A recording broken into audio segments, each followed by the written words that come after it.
What's going on, ladies and gentlemen? We're going to chop up some good game this evening. It's a bit of a late night tap in. I'm going to cover a topic that I've actually written some notes and prepared for you. It's called the manifestation model. Tonight we're going to talk about exactly the processes that you can use to manifest your goals so you can get some accomplishments here in 2026. Anybody who's listening right now, do me a favor. Just drop a quick thumbs up and let me know if the audio is coming through crisply. And Gurinder, I see you there in the chat. Let me know if the audio is coming through crisp. There we go. Yes, indeed. All right, ladies and gentlemen, it's a late night tap in. I'll be doing a live stream probably every day here for a bit into the future. I'm kind of experimenting with live streaming, and I'm going to come with a lesson every day, and I'm going to do some Q&A. The topics will be as normal on self-development, goal setting, goal achievement, and dating advice. So tonight we have the manifestation model. I'm super excited about this. In my TikTok, when I normally make videos, I'm typically making videos where I'm straight giving dating advice, mostly for the fellas. Now in these live streams, I will be giving dating advice also to the ladies. So ladies, absolutely join, drop into the conversation with your comments, questions, and I can give some game to help you get out here and level up the results that you're getting with the fellas as well. But tonight, this topic is directly applicable to anybody who's trying to achieve a big goal for themselves here in 2026. This is noteworthy. The manifestation model, and I've got 8 key points that you can use to achieve not just an individual goal, but 8 points that will allow you to achieve a new desired reality for yourself. So if you're taking notes, I'm going to tell you the exact things that you need to write down. But the first thing is write down on your sheet of paper the manifestation model. And point number 1 is going to be, to achieve your goal, you need to identify your edge, especially as a man. Identify your edge is point number 1.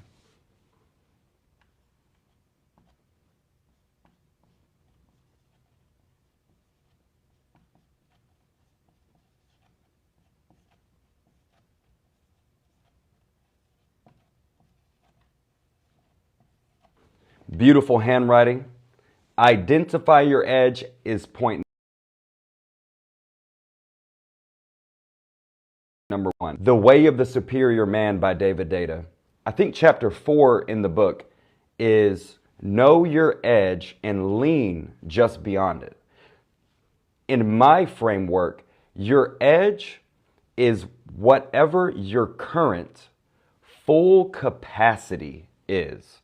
So with where you are in life right now, with your education, with your skill set, with your health, with your physical body, with the energy that you have, with your money, your credit, your current financial position in your career, as well as in your business if you have a business. When you look at your overall set of circumstances, your edge actually exists at the point of you utilizing all of your resources, your inner resources and your outer resources, and taking action at your fullest capacity. So to really be at your edge as a man, you have to use all of your time, your energy. You have to appropriately use and manage your money and apply your money toward your goals. You have to leverage your social network. If you're in a relationship, you have to properly synergize with your woman or with your partner in the direction of where you're going to achieve your goal. So number 1 is to identify your edge and lean just beyond it. Now, when it comes to your edge, the first thing that you need to do is develop a sincere level of self-awareness. Ask yourself this question: am I really taking action and utilizing all of my potential right now in life? Am I really managing my time and energy properly? Am I allowing myself to be distracted by things that are not in alignment with my goals? Am I spending too much time looking at thoughts on Instagram? Am I spending too much time gossiping and getting into idle chatter with people in my social circle, my peer group? Am I showing up to work, having idle chatter in the coffee room as opposed to actually being at the desk trying to be productive? Are you at your edge? And so in my coaching program, I work with very high performing men, very high income earning men. And the first thing that I do when I get them in the coaching program, once we actually determine what their goals are, is we have a self-assessment. We do the masculinity evaluation. In the masculinity evaluation, I have them evaluate where they're currently at mentally, emotionally, physically, socially, and financially. And it gives them a very clear picture of what their potential is. So the first thing that you want to do is plug holes in the bucket. If you're using your resources on things that are not in alignment with your goal, you're being unproductive and you're not being efficient to get the most out of what it is that you have to use to achieve what you want. So the first thing is just plug the holes, get rid of the bullshit, you know what I'm saying, and appropriately use yourself, all your resources, your internal resources and your external resources, and get them aligned with your goal. The second thing is you need to see, like if you graded yourself in the evaluation on a scale of 1 to 5, mentally, emotionally, physically, socially, and financially, the first thing that you need to do is go ahead and try and move all those items toward being graded at a 5. That will increase your resources and the potential that you have to achieve your goals. So that's the first thing. Identify your edge and really lean just beyond it. At the end of every day, you should always ask yourself, did I do all that could have been done this day? In the book, The Science of Getting Rich by Wallace D. Wattles, he says the secret to getting rich is to do all that can be done each and every day. And this really boils down to time management, energy management, proper utilization of your finances and financial resources, and reverse engineering a plan of action, and then using those resources and conjuring and harnessing that power and taking action towards your goals relentlessly. If you're actually leaning beyond your edge, you should be tired on a daily basis. You should be managing the resources you have in a sophisticated manner. And then you should be congregating and fellowshipping with your peers in a way that's actually going to enable you to make consistent daily, weekly, and monthly progress. You should see your life moving in an upward spiral, ideally in a linear fashion when you are leaning beyond your edge. Point number 2, for everyone taking notes, and for everybody who's jumped in, we're covering the manifestation model. Point number 1, which we just covered, identify your edge and lean just beyond it. Point number 2, design your ideal reality. Now, this is the part of the manifestation model that's legitimately inspiring and exciting. So I'm going to write it on the board for you. Design your ideal reality, and then I'm going to break down what that actually means. And if you do have any questions, drop your questions in the comment section, and I'll get back to them once I'm done breaking down the entire manifestation model. So design your ideal reality.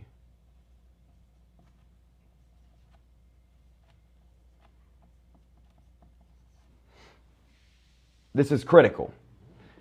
This is critical. It's not enough to have a goal. A lot of people, for example, who come to work with me, they typically have a self-development related goal or a lifestyle goal, and they have a dating goal. Now, I think the mistake most people make when they think about achievement is that they approach their goals as though they can achieve a goal in isolation. So what I mean by that is, if you have a financial goal, let's say that you want to start earning $10,000 a month, or let's say that you want to achieve abundance with women, or you want to get into your ideal relationship. In order to achieve that goal, you have to understand that the goal you have is in connection with your overall reality. So in other words, the results that you get in your dating life are a reflection of how you're managing your resources and your potential in your life in general. If you want to improve your romantic dating life, you likely need to improve your overall reality, your overall self-development, including your finances, including your home, what you drive, including your routines. You need to upgrade your life if you want to attract a better quality partner or have a better relationship experience.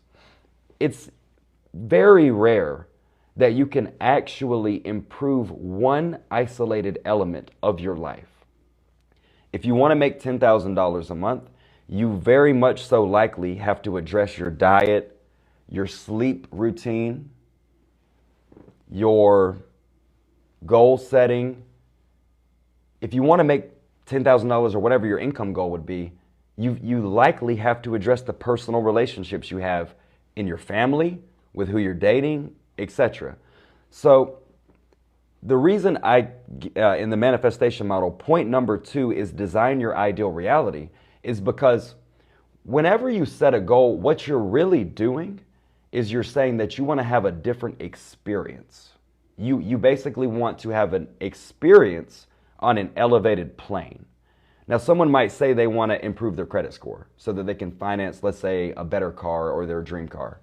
What they're really saying is they want to have an elevated experience in general.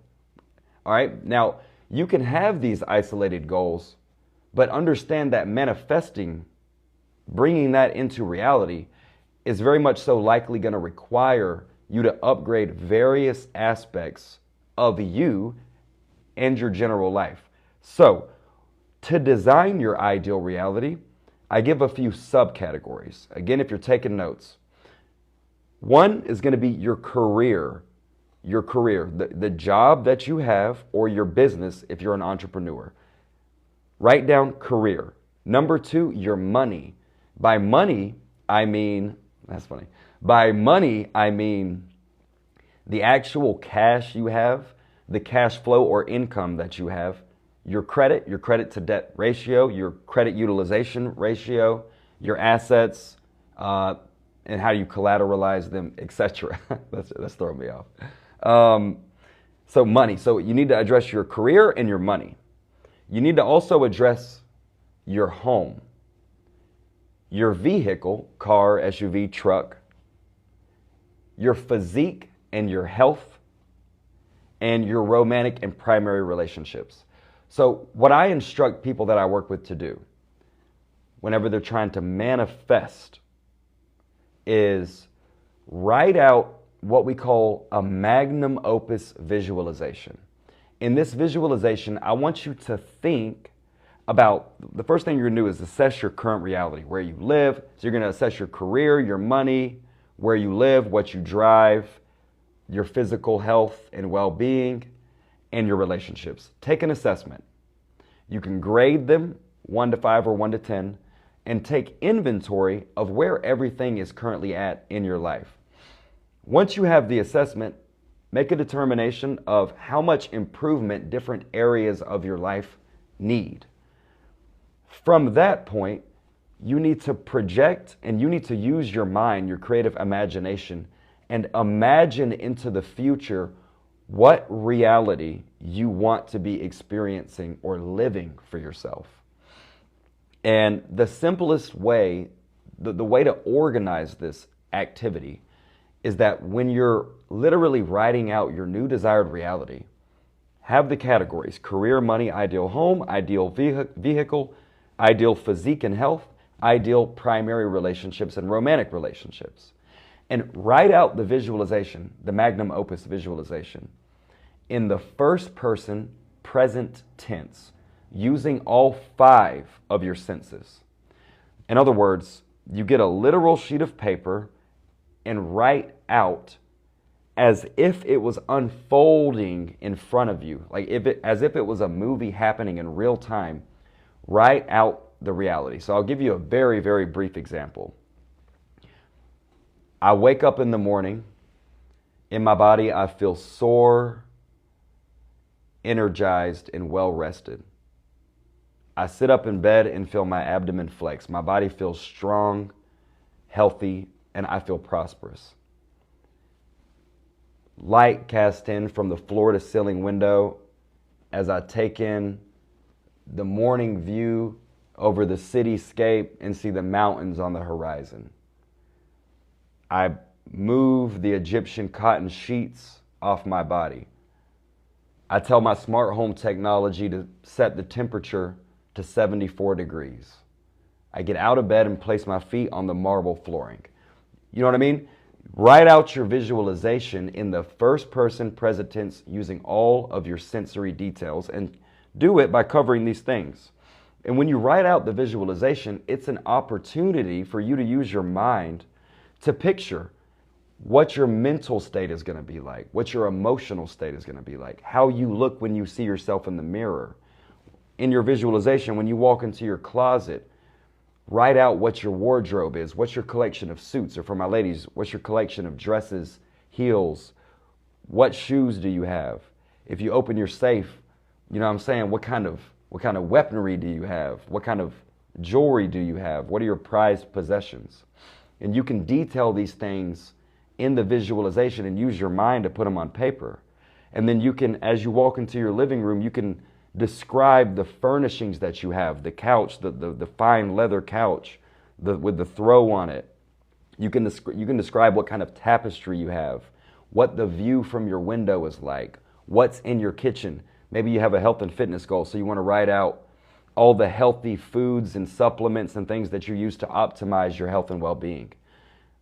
And then, you know, me, I love living in high rises and condos. So so I'll give you an example real quick. I started doing visualization for myself when I lived in a studio apartment. This is about 2019. I lived in a studio apartment in Las Vegas on Fremont. It was a 300-something square foot studio. And I made good money, by the way, at that time. But I was a single dude before I had a son or anything like that. And so boom. So I'm making like $90,000 a year in 2019. I'm living in a studio apartment. And, you know, I had the fly couch. You know, I had my suits. I was just getting into content creation. Had a good corporate job as a recruiter for IT. Anyway, my life was very well together, and I had a great routine for self-development. But I had big dreams that I wanted to bring into reality. So I learned how to use the visualization process, and I started writing a visualization every evening. I would write a different version of kind of the same visualization, focusing on different aspects of what I wanted my life to be. So I'm in this studio apartment on Fremont District in Las Vegas, and I wrote that I wanted to be in a high-rise condo. That was my dream. As a you know, late 20-something-year-old man, again, before I settled down and started my family, I wanted to have the full player experience. I knew I just wanted to wake up in the morning and look out my window at the Las Vegas Valley. I wanted to see the Strip and the mountains and just have a real fly atmosphere for myself. So, okay, cool. When I decided that, the next thing that I did, well, I was like, in the visualization, I need to kind of narrow it down. Where do I actually want to live? So then I would just go on Google and type in high-rise condominiums Las Vegas. I wrote a list of all the different high-rises in Vegas with a strip view. And I contacted some realtors and I set up some showings so I could go walk and do walkthroughs and get some experiences inside the high-rises. Now, I did that with a realtor and got a vibe or a taste of what the different buildings were like and what the units were like. and I narrowed it down to Turnberry Towers at the time. So then I went back to my visualization, and I would start writing down Turnberry Towers. And because I had been there in person and done the walkthrough, I knew what it was like driving into the gates, going past security, parking the car in valet, going into the front door, into the lobby with the real nice flooring and the decorations and all the opulence. And I knew what the elevator was like when you elevator up. And for some reason in my mind, I had it in my mind that I wanted to live on the 30th floor. So I just wrote that down in the visualization, 30th floor. And when I did the showing, I actually used my cell phone and I recorded what the view looked like so that when I could come back to my visualization, I could write in detail and imagine myself in advance what it would be like to get off work and come home and chill on my balcony and like light up a cigar, or in the morning to have a fresh cup of coffee and enjoy the view. So in the visualization, and this is just one example, right? In the visualization, I started writing down Turnberry Towers, 30th floor, and I would use all these descriptive details to imagine it and start to kind of hypnotize myself with this idea. Now, that was like 2019. By the time spring of 2022 came around, I was living on the 30th floor at Turnberry Towers. So in the visualization, I also wrote that I wanted a convertible. That year, I also got a BMW convertible, and my lady got a Audi at the time. So I say all that to say this. That's just an example, but I say all that to say this. The first thing when it comes to achieving a goal and really changing your life, don't just write down, I want to make $10,000 a month. Don't just write down, I want to be at this particular body fat index or percentage. Create a reality in your mind. And then when you set these different goals for, let's say, your physique, your money, your home, your car, your wardrobe, your relationships, write it out like it's a movie so you can get the overall experience in your mind. That's the part that's powerful. And this isn't woo-woo. This is scientifically backed. Visualization is somewhat clinical in the sense that when you spend time imagining things in your mind, it creates neural pathways and synaptic pathways for that thought, that imagination to occur in your mind more easily. And then when you have a beautifully well-written Magnum Opus visualization, the full picture of you waking up on a Friday morning, living where you want to live, in the bed that you want to have, with the shower and bathroom being the way you want it to be, with your closet with all the right clothes and jewelry or whatever, and then your living room being perfectly decorated and your partner, in the living room enjoying breakfast with you, with the perfect view. And I'm just using this example because, I'm associating it to me so I can communicate to you. But with the right view, and where you want to be at in your career, how much money you want to have in the bank, what you want your credit picture to look like, you can write out this whole visualization from end to end. And when you get that clear picture laid out before you, you can emotionalize it. But we're going to get to that in a second. The emotionalizing of it is how you actually empower yourself to achieve it. Now, let me carry on with the rest of the manifestation model. So again, if you're new to the stream, tonight we're covering the manifestation model. And I'm giving you 8 points on what you can do practically to manifest goals in your life. Point number 1 was identify your edge and lean just beyond it. All that means is know where your real potential is and really lean into it and put yourself into it. Point number 2, design your ideal reality. That's what we just covered. The subcategories of designing your ideal reality are your career, money, your ideal home, ideal vehicle, your physical health, so your physique and your well-being, and then your primary relationships and your romantic relationships. You want to write a series of visualizations that I refer to as the Magnum Opus that clearly captures and illustrates the new reality that you want to manifest or bring into existence. So when you have the visualizations all written out addressing these different areas of your life, then you're ready to move on to the next step. So it's not enough to just have this picture in your mind. So a dream without a plan is just mental fantasy. It's mental stimulation. But to achieve your dream, you need a plan. So the next step, oh, actually, I skipped ahead. The next step is going to be connect to your purpose.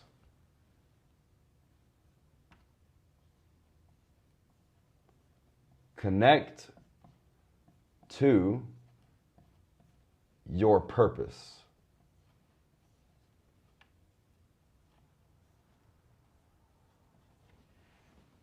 And if this behind me is inverted, don't sweat it. I'll drop graphic illustrations in my story that you can screenshot and keep in your camera roll if you'd like it.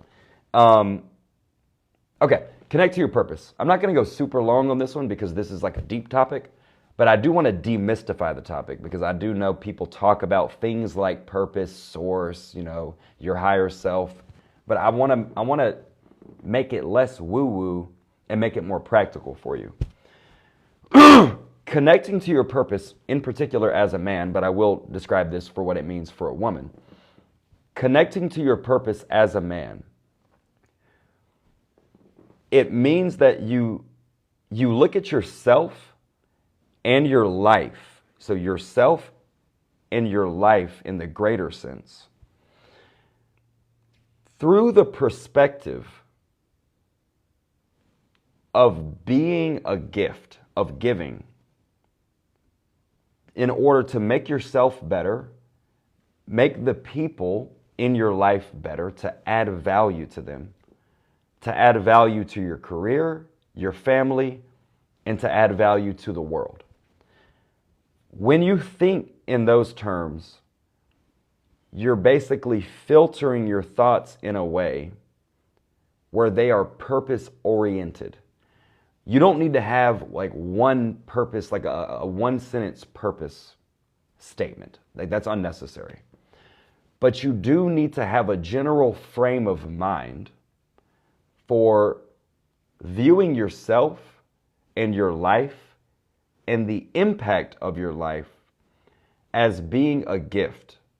Again, making yourself a better man or woman, adding value to the people in your life, and adding value into the market, the economy, and the world. And when you think that way, you automatically will stop thinking about all the bullshit. It gets rid of distraction, clutter.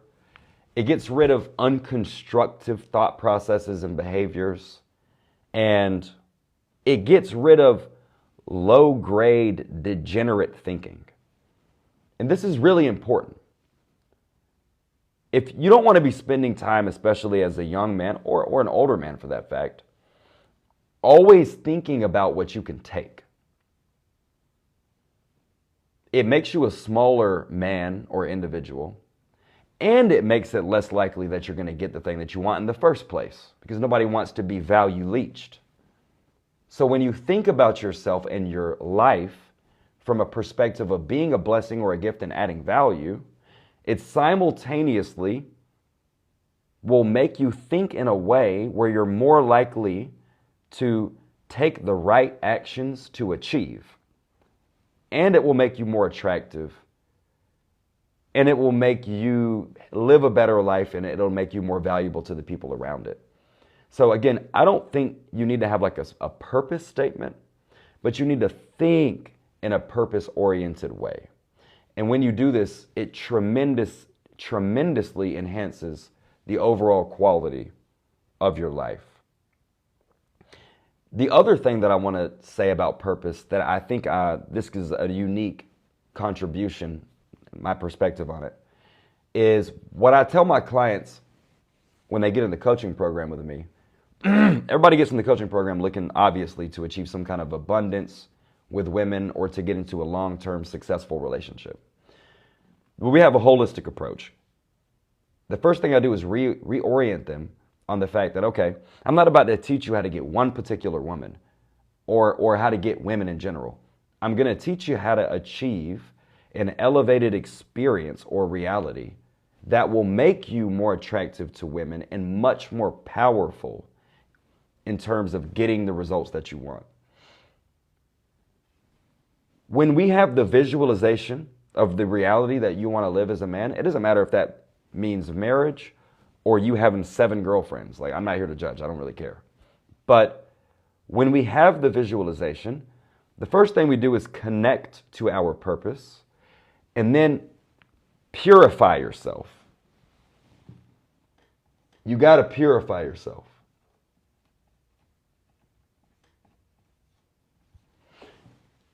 And I'm going to speak about this idea of purification for a second.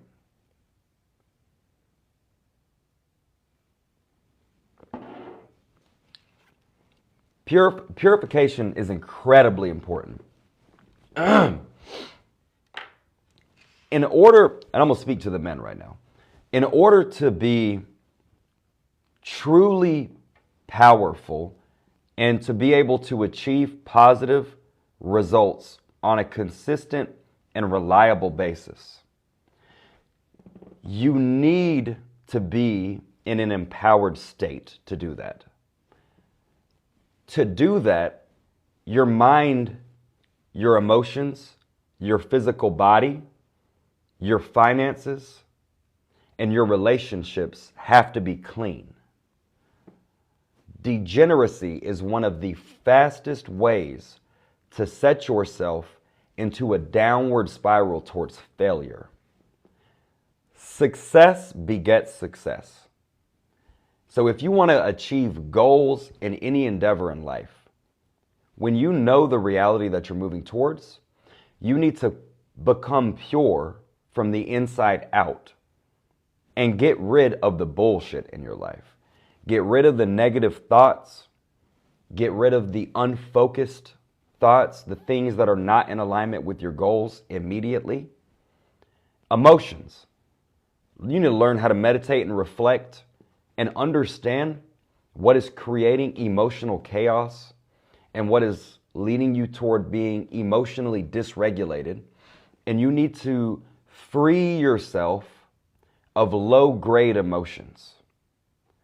It starts with you, though. Everybody loves to talk about how they have this or that toxic person in their life. The game is about you.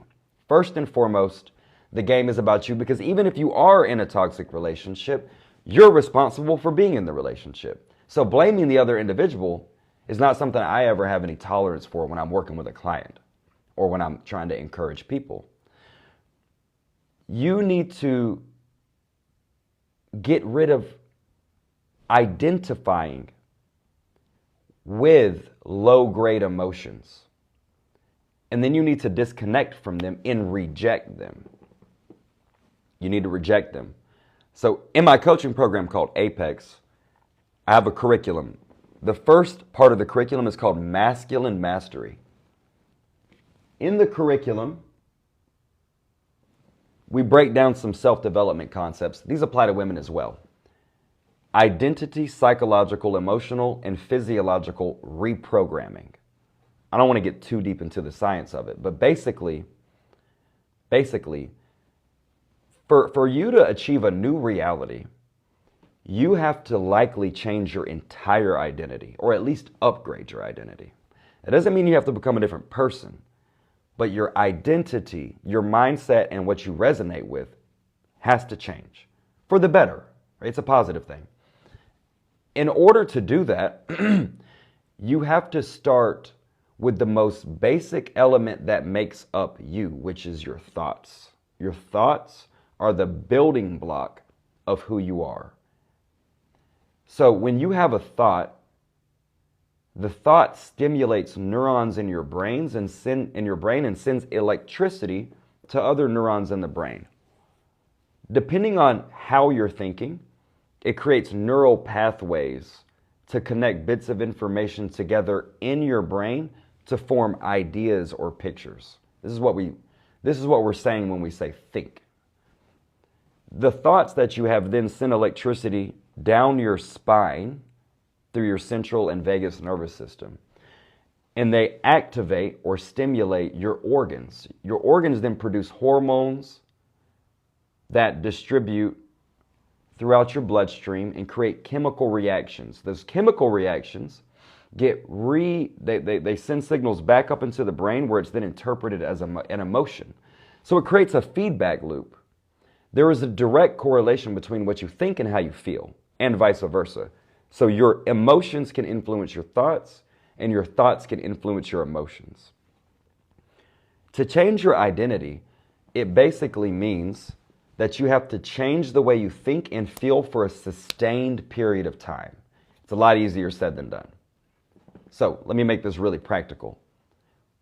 If you're in a bad relationship, or maybe you're not in a relationship, or maybe you're in a relationship but you want to improve the relationship, in all three scenarios, number one, you need to have an idea of what that new desired reality looks like. So the visualization. What's it like? What do we do together? Where do we live? What do we drive? What kind of activities do we engage in? What is sex like? What are our dates like? Et cetera, et cetera. What kind of life are we building? And when you have the picture, you need to start thinking in a way that is congruent with and in alignment with that reality. If you can, this is the takeaway I want you to have. If you can sustain a certain thought pattern, a certain type of thought pattern that's in alignment with the reality that you want to produce for 30 days and sustain it to 60 and then 90 days, you can transform your life. People overestimate what they can do in one day. They wildly underestimate what they can do in 30, okay? And then they dramatically underestimate what they can do from 90 days to a year of having the proper sustained thought patterns. When you get beyond 30 days of sustaining a certain way of thinking and feeling, it starts changing your being. Your vibe changes. Not to sound woo-woo, it quite literally means your personality changes. The way you smile, the aura that you emanate, the way people feel around you, in your occupation, no matter what occupation you're in, whether you're a business owner or whether you work in more of a trade, when you show up to work and engage in your work functions, your state, meaning the combination of thoughts and emotions that are happening in your body and your posture and body language, your state determines the quality of action you take in your job. So your state colors the action you take. It determines the quality of the action. If you want to get better results in your sales job, boost your state. Without even getting better at sales, you will automatically get better results with people because emotions are contagious. State is contagious. And by getting onto a phone call with a more elevated state, the person will feel that and respond more favorably to you. You want to have a better relationship with your partner, and your partner's toxic and you always blame them? Change your state first. The game is about you. Change your state first, and it will be contagious and impact your partner immediately without even saying anything to them in most cases.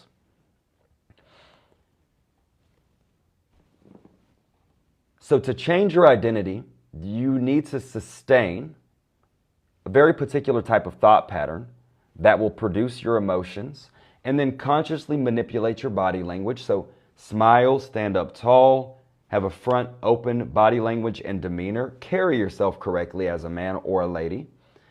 And when you sustain that, it'll become a habit. It'll become like muscle memory, right? You'll start thinking and speaking and behaving and being a different person. And if it's congruent with the person that you want to be and the reality that you're trying to manifest, then it will make you much more empowered as you're taking the right actions to achieve the results that you want to achieve, to bring that reality into existence.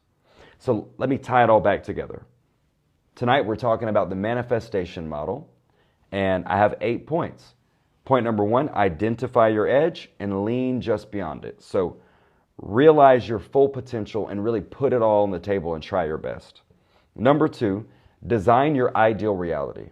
That's where you create a visualization, a clear picture of the life you want to have. Your career, money, ideal home, ideal vehicle, your physical health, your body and your well-being, as well as your primary and romantic relationships. Create a vision for the life you want.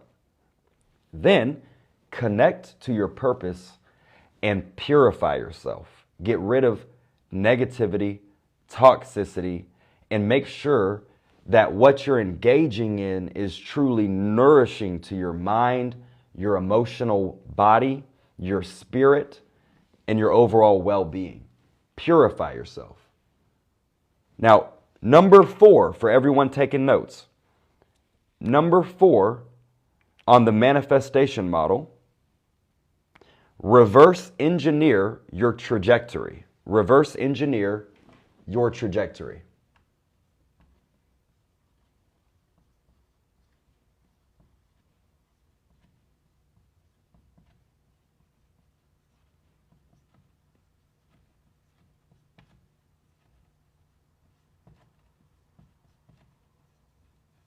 Okay, so step number 1, we've done a personal evaluation. I recommend as a man to do the masculinity evaluation. So evaluate your mental, emotional, physical, social, and financial status. Score it 1 to 5. When you do the evaluation, identify the areas of opportunity for growth for yourself as a man. I have a femininity assessment as well. It's a little bit more complicated, but I'll do it in a different live stream. Number 2, design your ideal reality. So know what you want to achieve. Write it out in vivid detail using all 5 senses and cover all aspects of your life, because you cannot achieve goals in isolation for the most part. Career, money, ideal home, ideal vehicle, physical health, and your romantic relationships. Then connect to your purpose and purify yourself. This will put you in the most empowered state to take action to achieve your goals. Next, reverse engineer your trajectory. In Stephen Covey's book, The 7 Habits of Highly Effective People, I think chapter number 1 is begin with the end in mind. Even if that's not chapter 1, it's a chapter. Begin with the end in mind. You can be much more direct if you know exactly where you're going, and like a GPS system, you navigate the most direct path toward that end destination. And you need to think about your life that way. The primary reason, and this is like amazing to me, the primary reason that people don't achieve what they want, or the primary reason people end up dissatisfied with where they're at in their life, if you look back at it, it's because you didn't know where the hell you were going in the first place. How can you reach a destination when you don't know where you're going?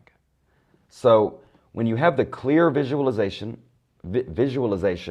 addressing your entire ideal reality, you can reverse engineer a trajectory. And I use that word on purpose. A trajectory. So I have this thing in my program that I created. It's called the 4-dimensional leadership map. And on this map, it's a square, and on the map in the center you have purpose and you write the word self. So it's you in the center where you connect to your purpose.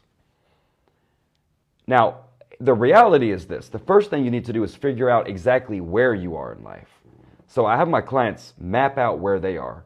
In the upper plane, it's labeled progression.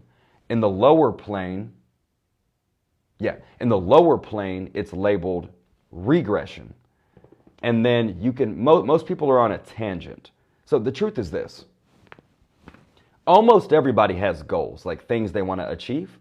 Most people are regressing. That's just the fact. Now, what that means is due to inaction or due to a failure. So due to inaction or due to associating with a bunch of distractions or negative things, they inadvertently end up moving backwards. Like they have a physical goal, but they're like still gaining weight, for example, or gaining fat. They have a goal to improve their credit, but their credit's constantly falling more into the gutter because they're not doing the right actions to work on their credit, for example. They want to improve their career, but they keep showing up to late work and fucking up their career. So most people are regressing. The first thing you need to do is identify exactly where you're at in life. Are you on a tangent where you are deviating from the most direct path to achieving what you want? So I have my clients plot out literally on the map where they are. And it's not about judging yourself or being critical. It's just about being self-aware so we can take corrective action. Now, when we identify where we are, you want to draw a dot on the map, boom, near the top. So if you have yourself in the middle and then a dot up here, we label that vision. And then we write out what the vision is, the reality they want to achieve and manifest. Then we draw a line, a trajectory between where they are and where they want to be. The first thing that you have to do when you reverse engineer the path, like I mentioned previously, is purify yourself. If you're not where you want to be in life, it's very likely you have a lot of negative associations in your life. That could be not being in the right career. It could be being in the wrong relationships romantically. It could be engaging with the wrong family members, eating the wrong foods, or drinking the wrong substances. So the first thing, when you purify yourself, you get rid of the holes in your boat, right? That are making the boat sink. You get rid of the dead weight and baggage that's weighing you down and slowing you down and making it more difficult to move forward. So in the purification process, you got to cut off all the right people, right? And by cut off, I mean just stop, minimize contact, communication, and association. Immediately get rid of vices. Immediately get rid of vices. I promise you. And I'm not up here trying to moralize, right? Like, I'm not a judgmental person. I lived in Las Vegas for 10 years, and you dig what I'm saying. Like, I've certainly had my fair share of fun. But the vices that you have are like the number one culprit that's holding you back. Just by getting rid of vices, and not even having a plan or taking action or doing any training, you will upgrade your life just by getting rid of the vices. It'll improve your money, your mental health, your emotional health, your physical health, and your relationships. So look, quit smoking weed, quit drinking alcohol, at least for a period of time. Definitely don't do any other drugs.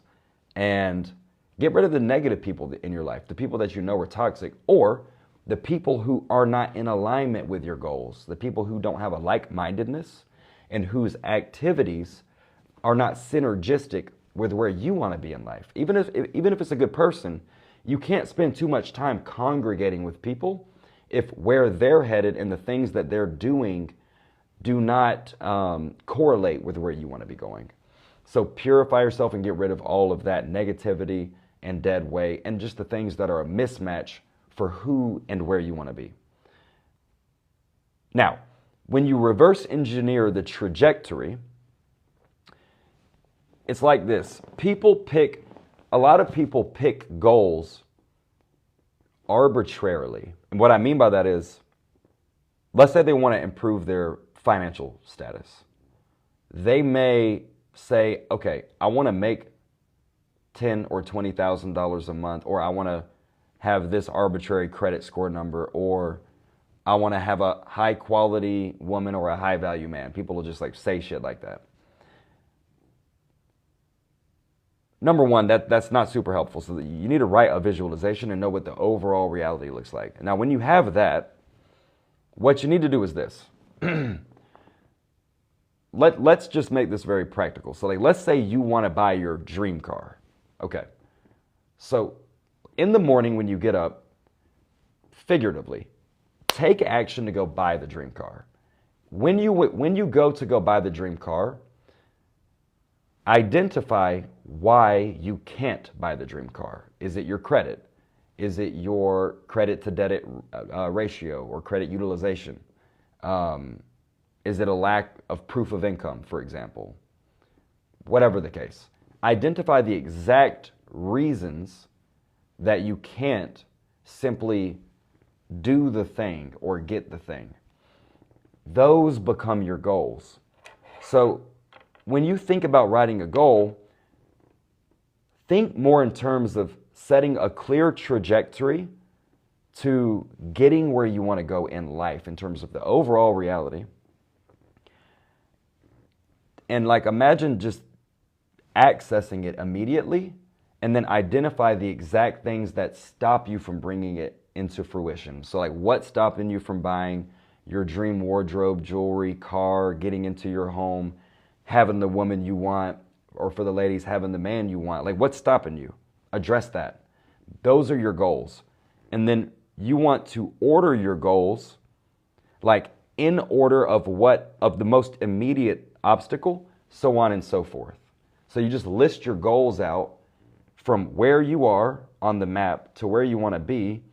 And all right, this first thing is stopping me, the next thing is stopping me, so on and so forth. Those become your goals. And then the next piece of the manifestation model, once you have reverse engineered your trajectory and you've set goals, the next thing you want to do, take massive action.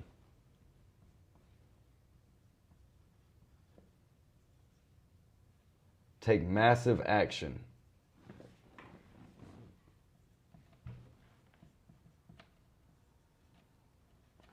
The caveat, take massive action from peak state control. I'm going to get into that. This next part is some solid game. You want notes on this. Take massive action from peak state.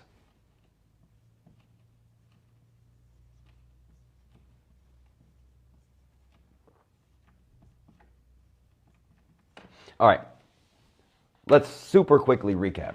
So with the manifestation model, what we're talking about is we're talking about how to achieve goals, but more specifically in the greater sense, we're talking about how to achieve your ideal reality.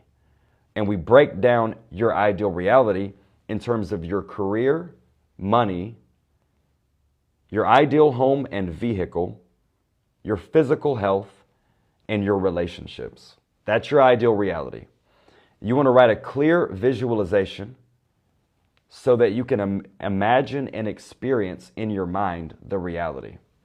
When you have the visualization, connect to your purpose, purify, get rid of the negativity in your life, then reverse engineer the clear trajectory and set goals along that trajectory.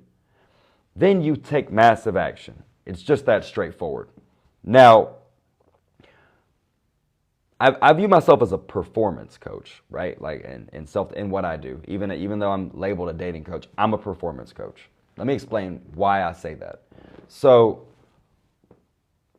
it's one thing to know what your job function is or what the functions within your career are, for example.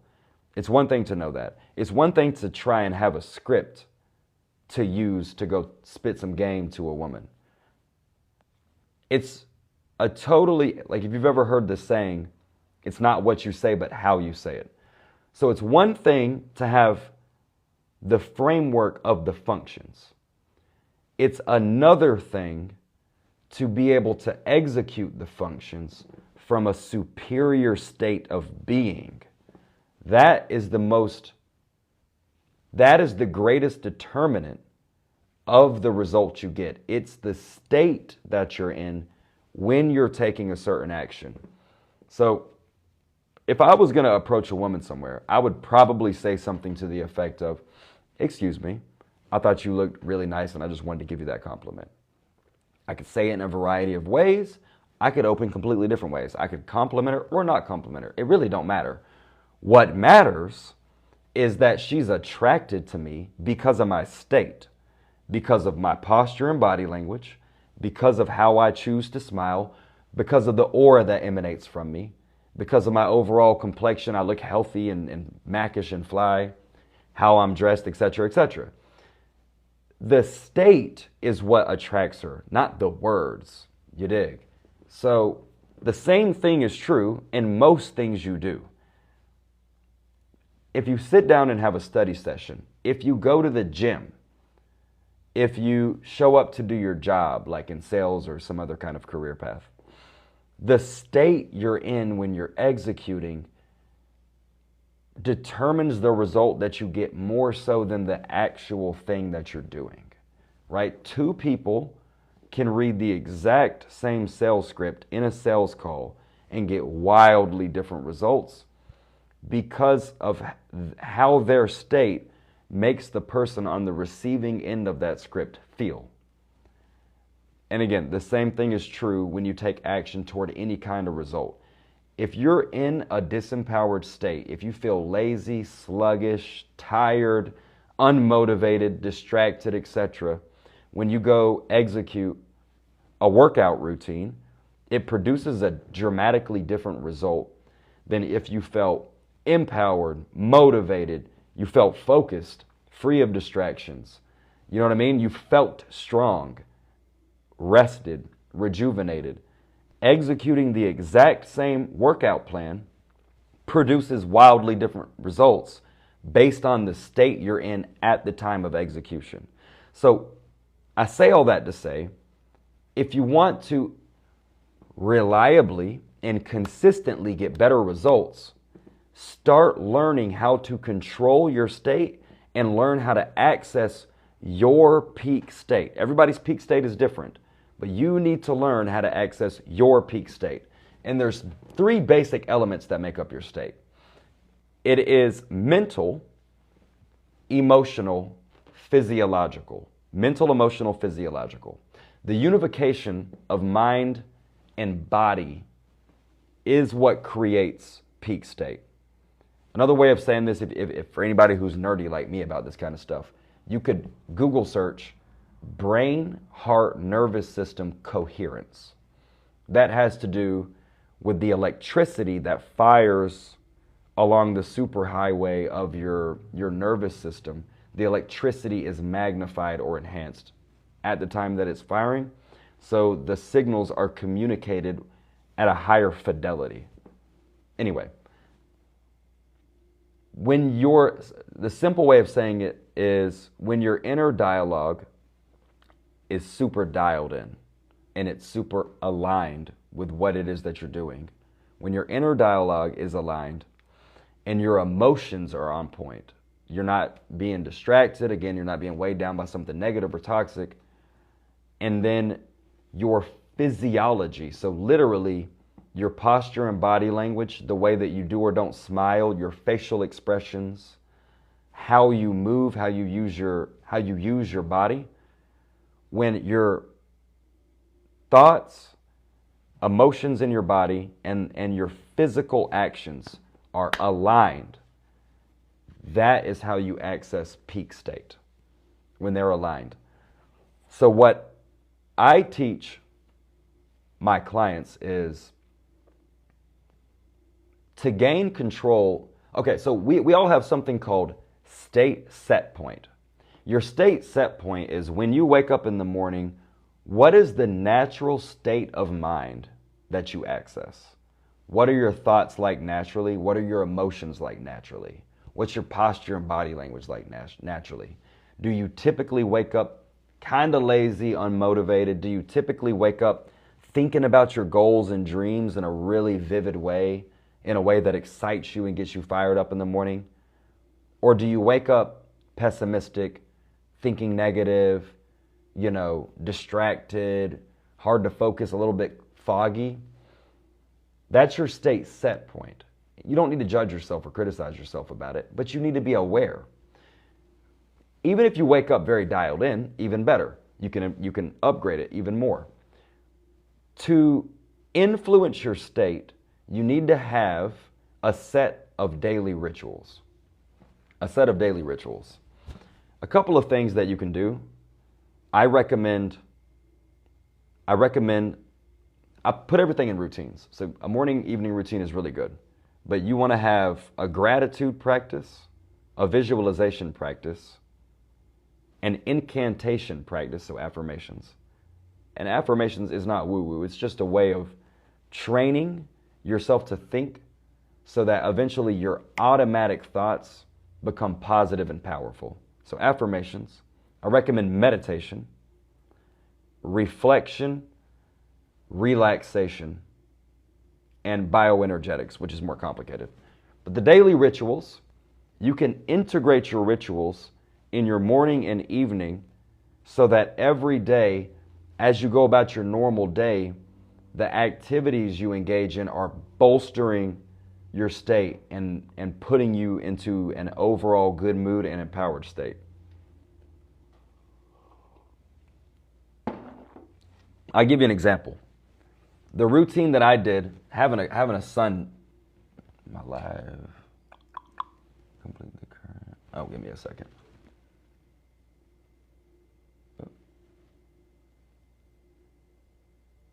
All right, there we go. All right, cool. What does it mean to like properly relax? I'm gonna answer questions in a second. I'm gonna go back through the chat and answer questions in a second. So if you do have questions, just drop them. I'll come back and answer questions. What was I saying? I just got distracted. Oh, yeah. So the routine that I used throughout my 20s when I had my career, the routine that I used to go from making like 30 grand a year to making six figures and beyond, here's the routine that I used throughout my whole 20s. So I started making six figures by the time I was 26, and then I sustained that for the most part, even as I had different challenges in life. My routine got a little bit disrupted after I had my son, but for the most part, I super recommend this, especially if you're a single man. I recommend this routine or some version of this routine. So anyway, wake up in the morning. I actually have my routine on my wall. It's over there, you can't see it though. So my routine is wake up. Ideally, you want to wake up around the same time every day. So wake up, tidy up your home, get your home neat, clean, organized. All right, tidy up your home, get your home neat, clean, and organized. There's a lot of very practical reasons for that, and it's worth doing. This isn't like a Jordan Peterson make your bed type of thing. You want to get your home neat, clean, and organized because a clean home begets a clutter-free mind. A clean home begets a clutter-free mind. It's very difficult to think in a clean, organized way if your literal environment is messy. It doesn't make you feel good. You dig what I'm saying? And it's hard to have an elevated thought and to be confident about yourself if you're living in a sloppy way. So clean your home every morning. That means just get up, make your bed, get rid of the clutter in your room, go in your kitchen, handle your dirty dishes, load them in the dishwasher, do what you do. Don't have crumbs and shit on the counter from last night whenever you were making dinner. You know what I'm saying? Briefly sweep, vacuum if you need to. Okay. Light a candle or an incense. Get a good aroma. Get a good aroma in the house. Put in one of those perfume plugins on the wall, like a Glade that people use. But get a good aroma in the home. Make it smell good. Now, go into the shower, get fresh and clean. Get fresh and clean every morning. I'm always surprised that I have to say that. But get fresh and clean, especially as a man. Women's ability to smell acutely is something like 5 to 6 times more acute than a man's. But more importantly, you want to feel good about yourself, which is more importantly, for your self-esteem, get your home neat and well organized every morning and get in the shower and get fresh and clean. There is nothing mackish about having body odor. You dig what I'm saying? So when you get fresh and clean, get out of the shower. All right? Get in front of the mirror. If you're going to be shaved, then shave. Have a fresh shave every day. If you're going to have a 5 o'clock shadow, make sure it's intentional and it looks clean. If you have a beard, maintain your beard well. Moisturize, take care of your nails, brush your teeth, rinse with mouthwash. Go through your hygiene routine. When you're looking in the mirror, I did this all of my 20s, and I highly recommend you do this. You need to have an incantation practice. Incantations are spoken affirmations. So in the mirror, I made it a habit to set a 5-minute timer, and I memorized my affirmations. So I might play some Larry June or like whatever music is motivating for me at the time. I might throw on some Larry June or some old school R&B, get in front of the mirror, and I'll say my affirmations. They're very specific. I'll do them one day on a live stream to give you an idea. But I'll say my affirmations for 5 minutes, and I'm priming my neural pathways. I'm forcing myself to think in a certain way. I'm speaking positivity, prosperity, and abundance into my own mind. You want to hypnotize yourself with success, especially when you're going through challenging times in life. It is especially important to have rituals that make you feel good, that make you confident, and that get you focused on your goals when you're going through challenges. Self-development can be defined as one's ability to control how they feel irregardless of their environment or circumstances. If you can go through a challenge and still have a solid mindset, have a good mood, and take the right actions, it means you have a high level of self-development. So going through a breakup is not an excuse to fall off and get off the path and quit taking action toward your goals.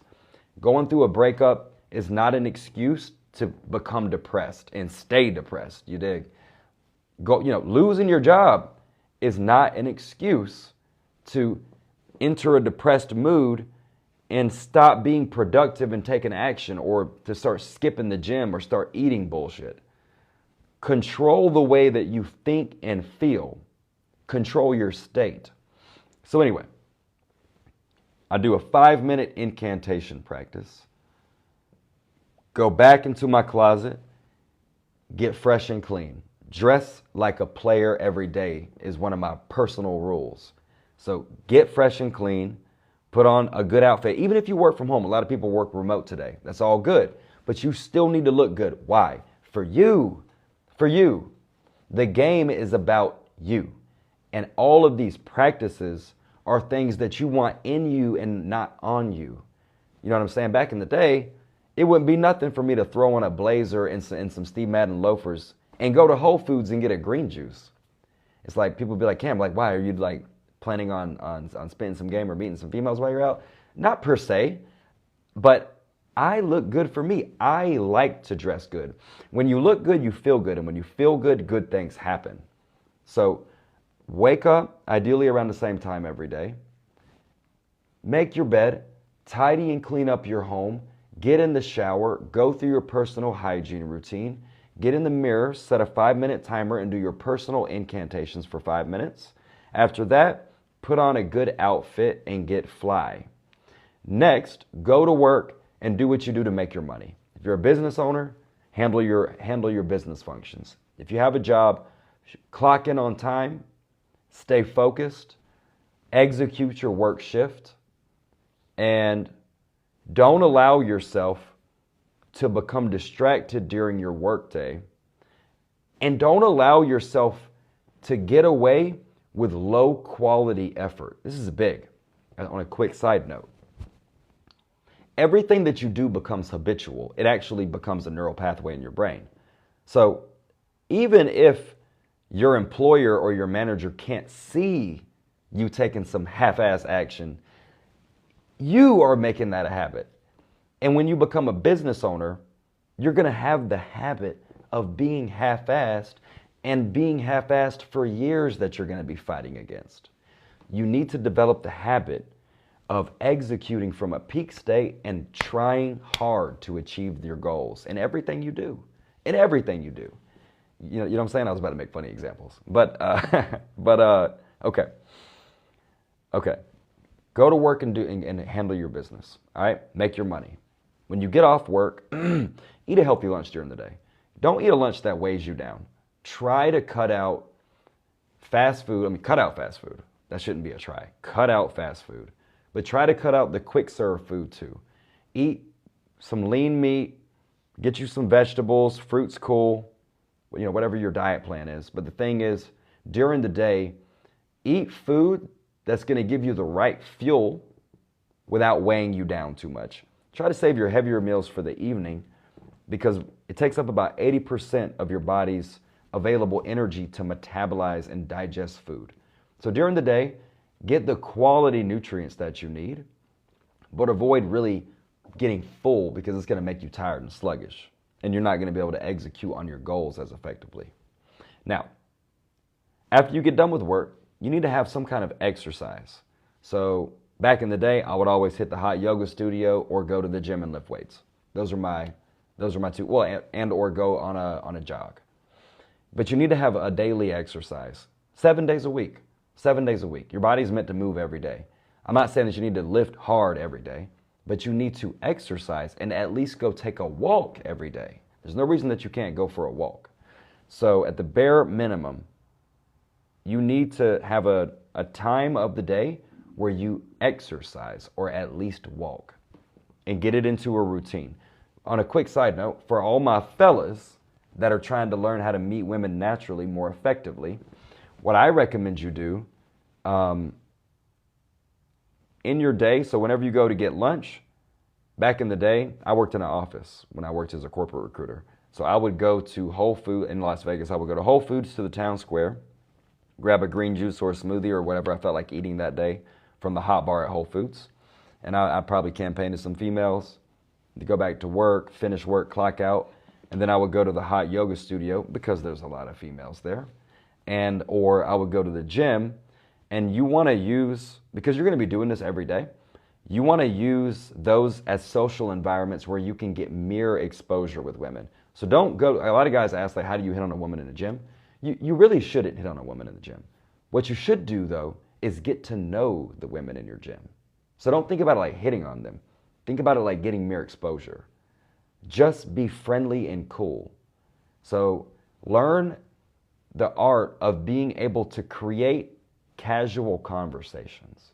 So the same way that you might walk by a dude and give him a simple, basic compliment about his shoes or acknowledge that he had really good form in a set, do the same shit with a lady. Just, you know what I'm saying? Hey, just so you know, I see you here consistently every day, and I wanted to acknowledge, like, you have a really great energy about yourself.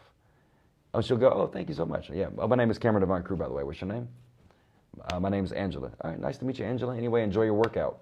But if you're going to the gym, over time, the women will become familiar with you, and familiarity leads toward relaxed arousal, which is why ladies shouldn't necessarily be going to the gym working out with male trainers and stuff like that. But nonetheless, when you go to places like wherever you go to get lunch or coffee, where you go shopping on a regular basis, and where you go to the gym, those are areas where you can gain mirror exposure and familiarity. So this is your grounds for networking, meeting other cool men, and letting some women get exposure to you and letting them get comfortable with you over time so that you can make something pop off with them in the future. I wouldn't aggressively approach women at the gym. You can. You definitely can. But I just wouldn't do it. There's no need. Like, if you're going to be seeing the way, if you go to the gym 5 times a week and you're going to see this, and you're going around the same time, you're probably going to see a lot of the same women who go to the gym at the same time. So the odds are much more in your favor for you to simply become friendly and cool with them, give them a compliment, get on a first name basis, and let your consistency speak volumes about your character and make you attractive, rather than you having to spit direct game and hit on her. I save the direct game for when I go out to a high volume daytime or nighttime social environment. So if I'm going to a bar or a lounge, or if I go to like a First Friday kind of festival or a brunch, that's when I'll walk straight up to a woman. Excuse me, I didn't mean to interrupt y'all's meal, but I thought you all actually were just really nice, and I just had to give y'all that compliment. Again, from Peak State, and that's what makes the women attracted in that scenario. But if I'm going to the same health club 5 times a week, you don't have to do that. You just let the woman know she has a good energy, let her know she has good form, that you see that she shows up consistently. Give her a compliment about her general character and personality, and get on a first name basis. And then next time you go to the gym, you can simply say, oh, what's good, Angela? How's everything going? How's life? How's work going? Start getting to know her, just like with quick, acknowledge her first name, ask her how she's doing, ask her how her job's going, ask her how, you know what I'm saying, whatever, right? Like just ask her how her life is going. And then over time, you'll naturally start to develop a little bit of a baseline familiar connection. And then eventually you can work in, so anyway, whenever you're not at work or working out, what do you do for fun? get an idea of what she does for fun, and just throw something out there. Oh, for sure, yeah. No, I like going to farmers markets too. I'm actually going to go to the farmers market on this side of town this Saturday. You want to join me? Throw that out there. And then if she says yes, then you give her your phone number and say, text me whenever you get out of the gym today, and I'll text you back and we'll lock in where to meet up for the farmers market, and we'll go shopping or go to brunch or whatever the hell you recommend. It really doesn't matter. The most important thing about attracting women in environments where you're going to see them on a regular basis is your state. It's like you showing up, being friendly and cool, having good posture, having good body language, having good eye contact, having the right vocal tonality. That's what makes women attracted to you.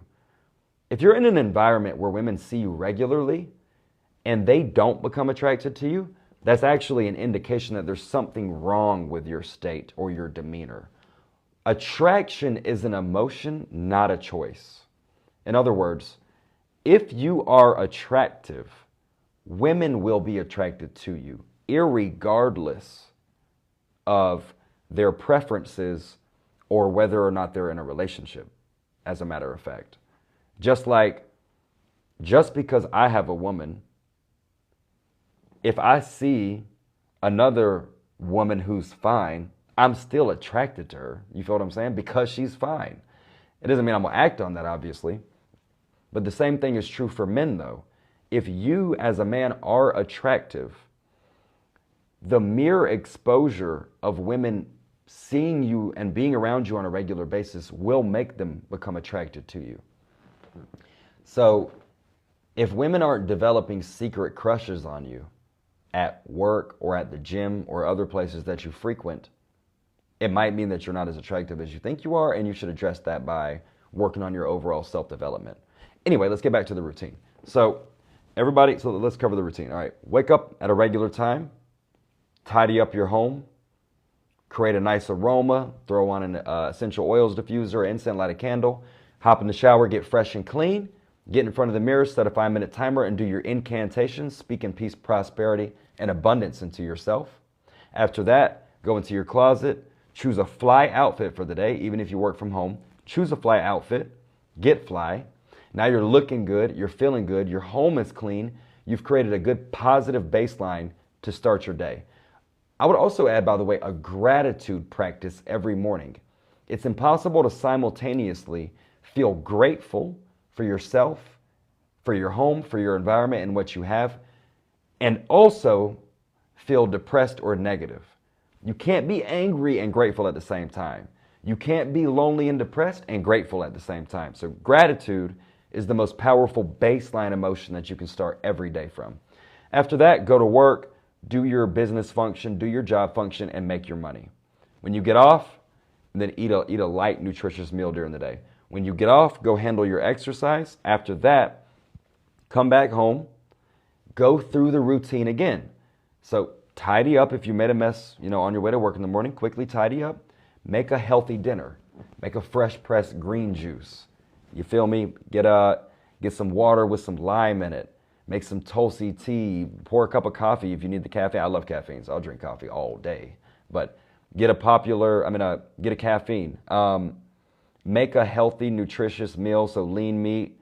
Make sure you get the micronutrients you want, the macronutrients that you need. And clean up after yourself, eat, hop back in the shower, get fresh and clean again, get back in front of the mirror and do your second set of incantations for the day. Again, speaking peace, prosperity, and abundance into yourself, strengthening the neural pathways in your brain so that thinking highly of yourself becomes a habit, not something that you have to force yourself to do. I'm going to repeat that. Thinking highly of yourself needs to become a habit, not something that you have to force yourself to do.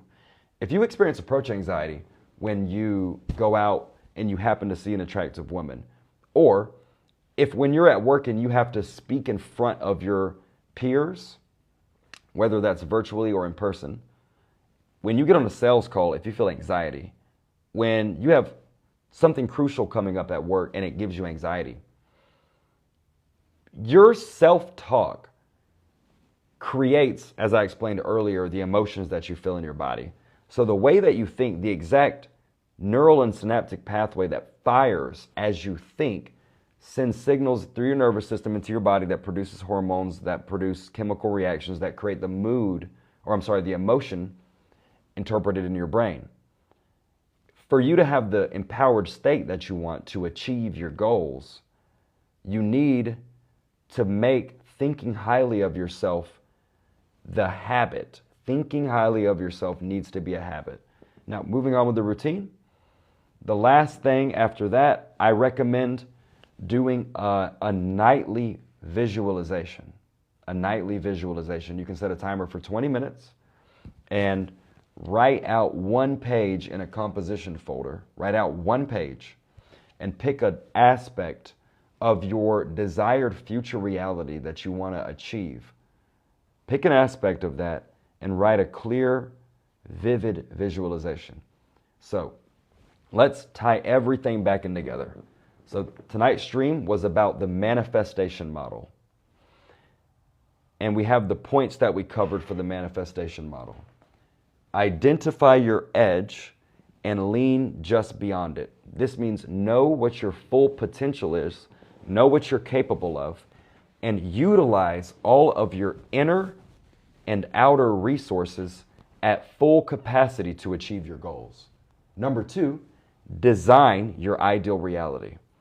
So get out several sheets of paper and write out the reality that you want to achieve in 2026.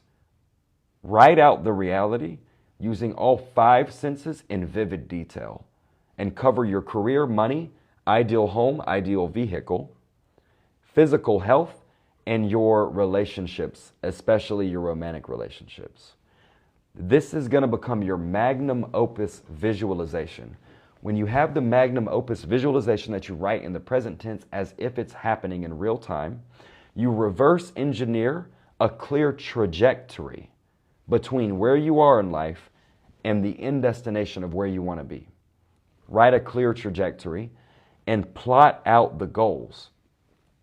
The goals, again, are going to be the obstacles that are stopping you from having that reality right now. If it's your credit, if it's your income, if it's a debt situation, if it's some social skills that you lack in terms of meeting the woman that you want to be with, if it's getting out of a relationship, whatever the obstacles that you have are, write them out on that trajectory, and now you know what you need to do next, which is take massive action from peak state.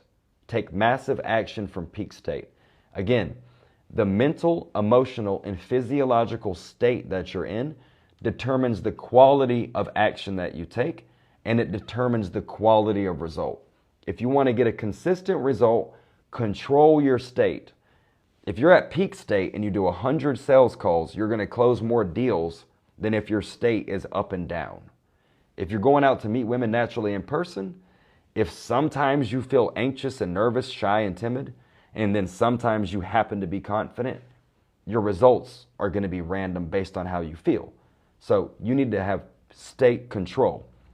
So take massive action from peak state. And lastly, have daily rituals that you implement to ensure or help you access peak state on a daily basis. Again, my daily rituals: wake up at the same time, tidy and clean up the place, make sure my home smells good, hop in the shower, get fresh and clean, go in the closet, throw on a fly fit, handle my business for the day, work, make some money, get off work, go exercise in some capacity, come back home, retidy up the place, make a healthy dinner, make sure the home smells good, hop in the shower, get fresh and clean, get dressed. It's the evening. If I'm not going out, then I might, mellow it down, but you get the point. Get dressed. Then I'm going to sit at my desk and write a visualization where I'm focusing myself to picture the reality that I want right now. And I'm trying to get my emotions to be congruent with the reality that I want. I'm going to give you one last little piece of, one little nugget here. It was 2016, and I was 22 or 23. And I had a mentor. He was a Mexican immigrant who was actually a millionaire, and he lived in California. Anyway, I met him because I was in a sales job, and he was kind of like a client for the company that I was doing sales for. And he didn't fly me out. I went out to Phoenix, and he invited me to attend a mastermind. And we went to one of his mastermind buddies' house in Phoenix. It was beautiful. It was up in the mountains in Phoenix. And he had one of those living room walls that was a glass wall that retracts. So it's like June. We're inside his home at night, eating some swordfish and salad, drinking some wine. Some of the guys that are part of the mastermind are out on the terrace. We finish up, go sit out and join them on the terrace. So I'm sitting next to my mentor, Peter, and I'm asking him questions. I'm a little bit nervous. I'm 23, you know what I'm saying? I pulled up in the busted 2009 Cobalt, you dig? I was still working on my financial status at that time and my career path, but I was always around as much positivity and mentorship as I could be around. So anyway, I was dressed as good as I could be. I made sure I got a good workout in before going, so I was in a good state. And I was using good manners, trying to talk to everybody, but I was nervous. Like, everybody there is a millionaire. And so I'm sitting on the terrace with the guys. I have some wine. Peter's smoking a cigar. He's drinking like some scotch or something. And the other guys are there. They're just talking, sharing stories. And I asked Peter, I said, if you could go back, I said, if you could go back and give yourself a piece of advice at 23. So if you could give your 23-year-old self a piece of advice to help you achieve your goals faster, knowing what you know now, what advice would you give to yourself? So if you could go back and tell your younger self a piece of advice to help you achieve your goals and be successful, what would you tell your younger self, knowing what you know now? And he said, that's a great question. And then he stopped everybody. He goes, gentlemen, he asked the question, and then he put me on the spot. He's like, yeah, ask your question again. So I repeat the question. And then all the guys kind of like, everybody's like tipsy, you know what I'm saying? So everybody leans forward, and they go, listen. They're trying to talk over each other. Listen. No, I got the advice. No, I got the advice. No, listen. Everybody shut up and listen. And then one guy started, and he said, and he was like drunk. He's smoking a cigar. He's like, he hits a big hit, puffs out the cigar, smoke. And he goes, if you want to achieve your wildest dreams, develop a clear picture of what you want. So he said, imagine your dream car, man, the McLaren or whatever you want. Imagine it. Imagine you're in it with your hands on the steering wheel and you rev up the engine. Imagine hearing it, feeling it as you drive down the highway. Imagine the power, the speed, the acceleration, the handling. Imagine what it looks like out of the windows, how the music sounds behind you. Get that feeling in your body.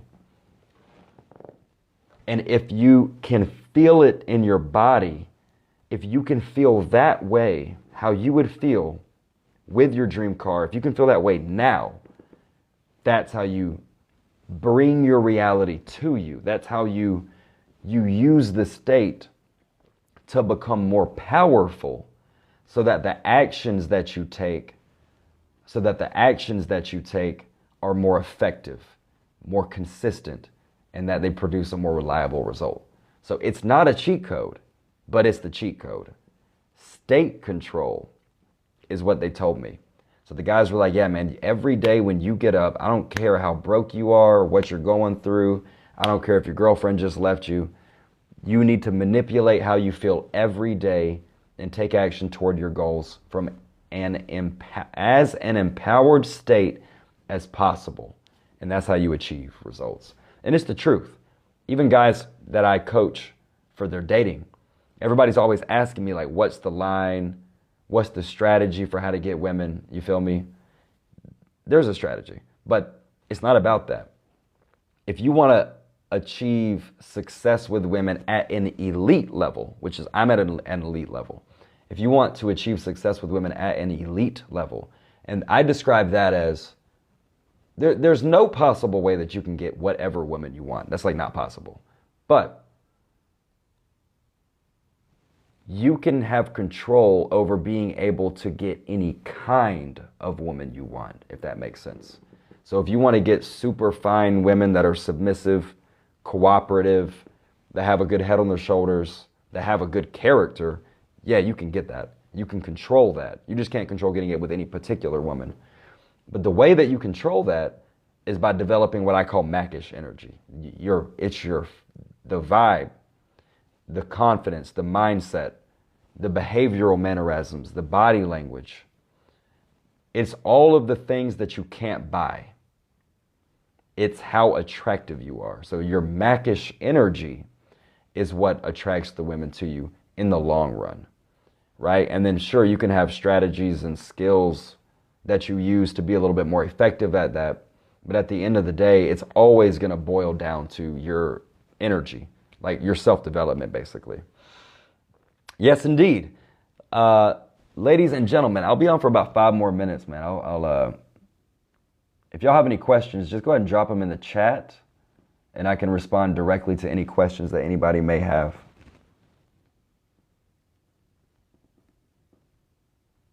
I like the atmosphere of your live broadcast. Appreciate it.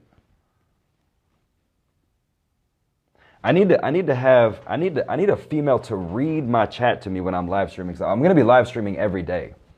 I need somebody to read my chat to me so I don't have to thumb through it like this.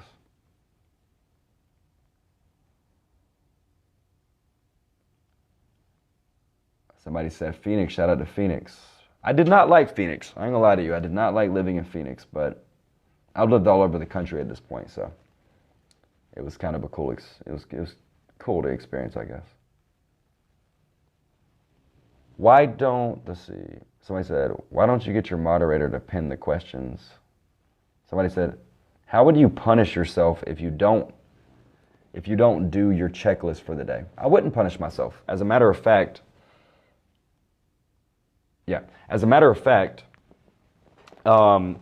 it's clinically proven. It's clinically proven that positive reinforcement is a more effective long-term strategy for behavioral change than negative reinforcement. So in other words, punishing, criticizing, beating yourself up, it can actually be more effective short-term, but in the long term, it makes you more disempowered because it makes you feel bad. You're beating yourself up and punishing yourself. You're making yourself uncomfortable. It lowers your energy, your resourcefulness, and your mood. You need to encourage yourself. If you don't, listen, and this is some real shit for all my fellas. This is some real game. Listen, like, I've achieved a super high level of success with women, like in the game. Like I've been with like hundreds of women, and I had a dope life in my 20s.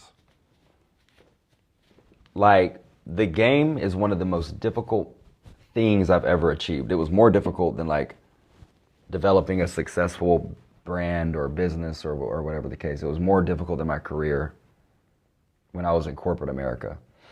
The game is ruthless because the game, success with women, is one of the only areas in your life where the rejection you experience is about you. When you get rejected or when you fail in your job, it simply means that maybe you need to improve your skills or you did something incorrectly. You know what I mean? It's something where you can immediately learn and improve to get a different result. Like if you're a programmer and you mess up a line of code, you can literally it's not personal. You just adjust what you're doing to get a different result as you're coding. You know, if you're an HVAC technician and you do something wrong in your job, you know, you just do that technique differently to get a different result. In the game, rejection is personal. If a woman don't like you, it means she don't like you. It's difficult. And if you're going to succeed at an extremely high level with women or in a long-term relationship, you have to develop an absolute sense of self-confidence. Your self-esteem has got to be bulletproof. It's got to be bulletproof. You need to think highly of yourself. Women come and go. You will remain the common denominator. Even the woman that you have kids with may or may not end up being your life partner. You feel what I'm saying? Which is fine. But you need to actually develop the habit now of thinking highly of yourself. Whenever I do boot camp infield training with guys, what I'm doing is I'm teaching them how to go out and meet women naturally, close the deal so they can bring new women into their life, right?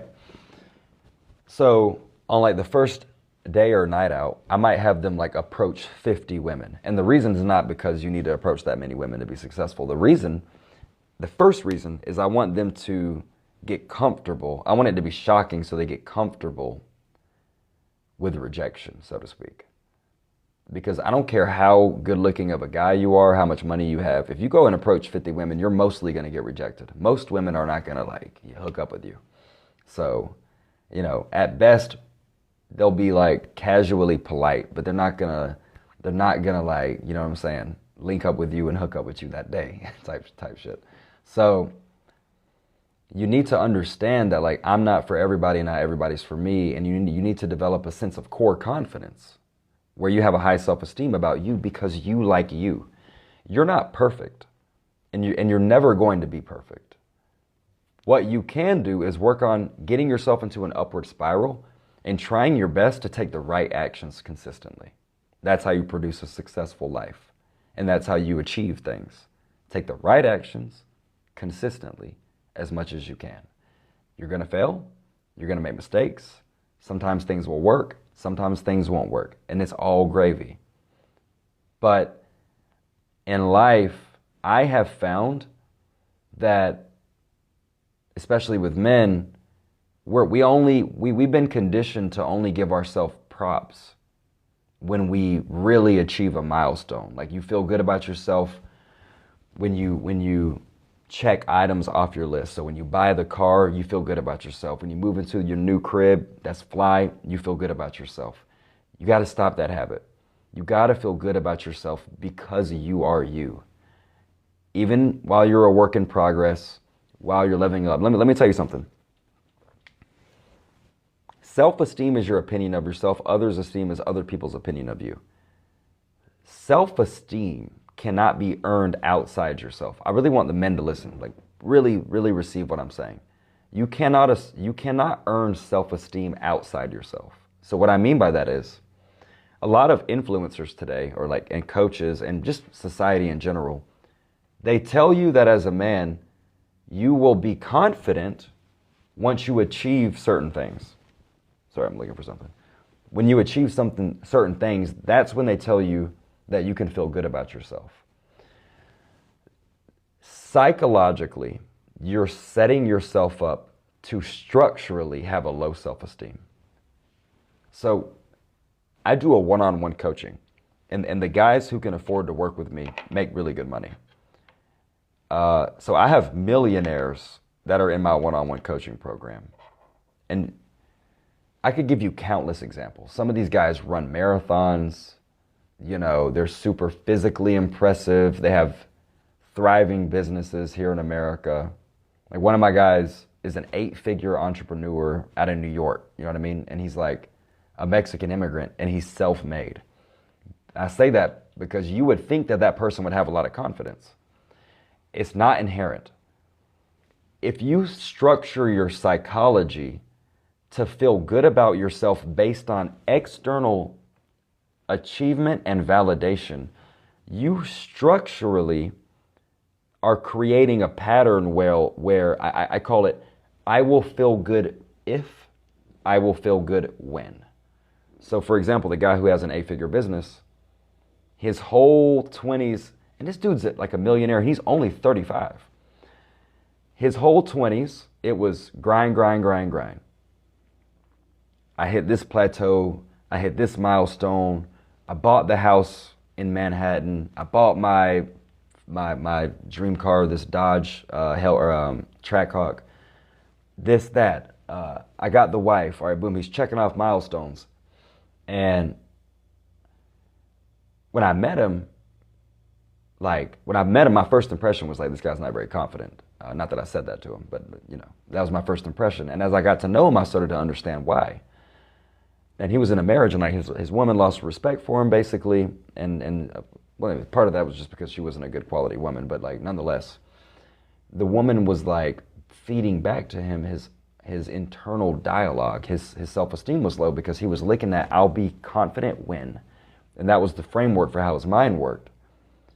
And he had to learn that, like, no matter how successful he would get in his business and no matter how many goals he would achieve in his business, if he didn't learn how to give himself credit and how to actually think highly of himself on a daily basis, that he would never achieve or earn this confidence. I've heard some people, they even have a mantra, they say confidence is competence. Psychologically, that is bullshit. That is not what that means. Like, that is not how confidence works. Self-esteem is nothing more than your opinion of yourself. You could be down bad in life and still have a high self-esteem. You could be on the up in life and have a low self-esteem. Self-esteem is how you perceive yourself. So, I'm just responding to one person's question about, like, how would I punish myself if I don't accomplish my to-do list? Now that was a long-winded response that I gave, but the way I wouldn't punish myself, I would be encouraging. I would tell myself this. Here's my self-talk if I want to correct myself. This is also how I talk to women that I'm dealing with in relationships. So I'm going to give you some good game for how to talk to your lady as well. But if I fall short of my goal, I tell myself, I acknowledge it. So today I fell short of my goal. Cameron, you're too great. You're too worthy of success. You've worked too hard in life, and you've achieved too many things to fall short today. Tomorrow's a new day. Let's get up. Let's get empowered. Let's get after it, and let's achieve. And let's achieve like we're worth it. Let's achieve based on the value that we have internally. You're great, man. So show up tomorrow and be great. So act in accordance with who you are. I reinforce my self-esteem. If I get a failure, like if I was in a relationship and a woman cheated on me, I wouldn't like get out of the relationship and start calling myself a beta male and start like dissing myself. You know what I'm saying? I would go through it. I would acknowledge what happened. I would maybe acknowledge what I did that led to it. And I would acknowledge what she did. And then I would say, I know who I am. I'm the common denominator in my life. Every success that I've achieved, I was the common denominator. Every failure that I went through, I was also the common denominator. And I'm also the common denominator in coming up after every failure. I believe in myself, and I know that I can do this. So when you do the daily practices of working on your self-development and your state control, you start learning how to think in these empowered ways. Even if you make a mistake, even if you for real fucked up, you can still think in a way that will empower you to take better quality corrective action in the future. You don't need to beat yourself up. The world will do that to you. Trust me. You need to be in your own corner. You need to be your own ring man, right? Encouraging you in the fight. The last thing you need in the fight, if you're in a boxing match getting your ass whooped, the last thing you need is your corner man talking shit to you while you're getting like pieced up. You dig what I'm saying? You need some encouragement, some strategy maybe, you know, some feedback. But the last thing you need is your own corner man shit talking you. Thanks, I figured if you let it be okay or fail your day. Yeah, no, again, so it's holding yourself to a high standard. I mean, that's a good thing. So you're saying, thanks, I figured if you let it be okay or fail, then you'll develop a habit of basically failing. I feel what you're saying. So what I'm talking about is not complacency. I'm not talking about complacency. If you fall short of your goals or if you fail, you make a mistake. Hold yourself accountable to the standard that you know you're worthy of being at. So if you have to have high standards for yourself, number one, you have to believe that you're great. And you have to have standards of greatness for yourself. And then hold yourself accountable to the standards by encouraging yourself.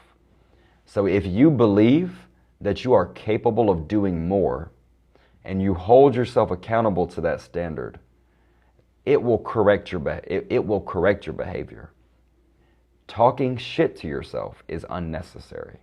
And when I'm in a relationship and I'm talking to a woman, because I said I was going to touch on that, if I'm talking to a woman and let's say, like, this is a common thing, like a lot of guys are always talking about how to get a woman to stop being promiscuous or doing like slutty things. Number one, if you have to address that too much, you're in a relationship with the wrong woman in the first place. But I'll entertain the question. So if I'm talking to a woman and she's like, let's say she mismanages some money, or she does something lazy, or she does something that makes her look out of pocket to me, like, you know, it's not a good look in terms of, like, maybe she posted a sexy picture of her at the gym, whatever.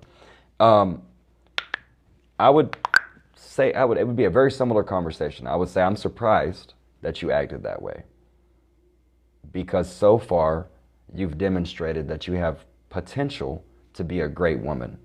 And I've always admired you, and I've respected how consistently you've showed up in your own life. And I've always respected how you've carried yourself and the standards that you have for yourself. Today was surprising.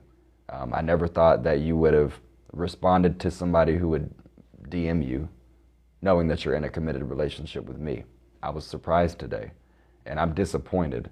And is this the kind of behavior that I should expect from you in the future? Has your standard lowered? Or do you plan on holding yourself to a higher standard moving forward? But let me know. That's how I talk to a woman. I wouldn't even shame her. That talk will make her feel so like if she's worth shit as a person. That kind of feedback will make her want to check herself.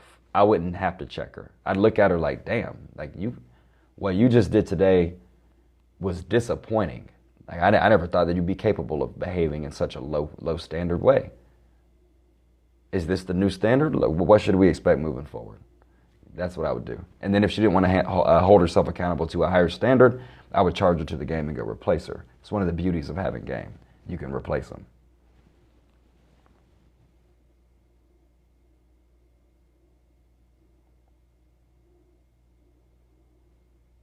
What would you be talking about this but for a woman? What day would you be talking about this but for a woman? Not sure what you're talking about.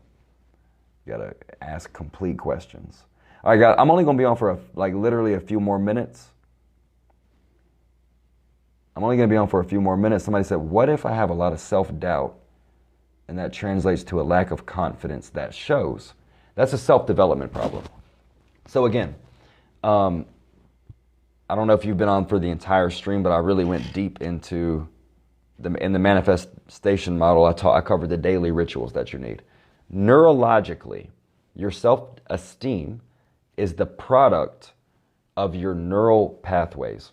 So what that means is that the way you think becomes habitual. Just like smoking cigarettes becomes habitual, when you do it enough, it becomes a habit. Anything you do with enough repetition, especially if it's anchored emotionally, becomes a habit. So behavior is habit forming. Thinking highly of yourself is a behavior. Thinking lowly of yourself is a behavior. If you had to choose which one you should do, the right answer is to think highly of yourself. The more highly of yourself you think, the more empowered your state will be. The more empowered your state is, the better quality action you will take. The better quality action you take, the higher quality result you get, and it becomes a self-fulfilling prophecy. So thinking bleeds into your emotions, which colors your action, which informs your result, and it creates a feedback loop. if you want to think more, if you want to get rid of self-doubt and low self-esteem and insecurity, think differently. Take control of your thoughts. I have a whole bunch of ways that you can do that, but you just need to start learning about self-development. I have a coaching program. I don't know what your occupation or job situation is, but if you can invest in coaching, send me a DM and we can talk. Or just, for that matter, anybody who might be interested in coaching. Anyway, thank you for the advice.